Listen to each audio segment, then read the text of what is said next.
pesos ay mahigit 11 milyong tao ang nasa Metro Manila. Sa dami ng taong yun, paano mo kaya malalaman kung sino sa kanilang nangangailangan ng serbisyo mo? Paano kung nakasalubong mo na siya, pero niligtasan mo lang? Nakasakay mo na sana sa LRT, kaso hindi ka pumasok. Paano kung maling tao ay nakausap mo? Susuko ka na lang ba?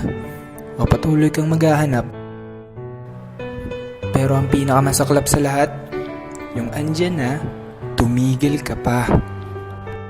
Kaya kailangan mong siguraduhin kung sino ba talaga ang prospect mo. Let's talk about target market. Yung kailangan natin, i-place natin yung sarili natin sa kanila as partner in lifetime. Bakit hindi natin i-portray yung isang masayang pamilya?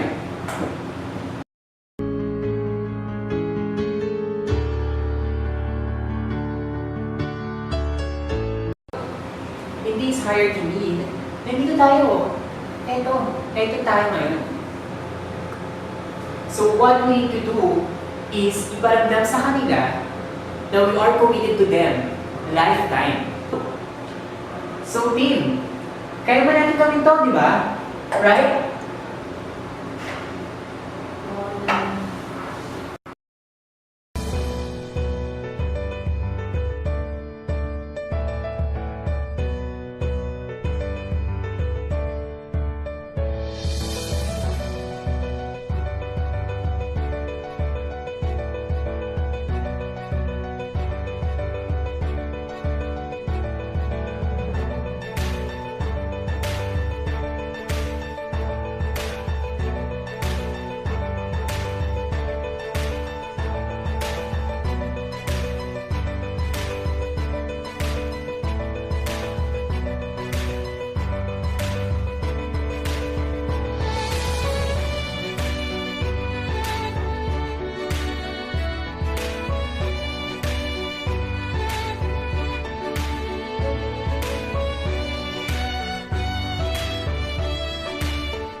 Last price na ba yan?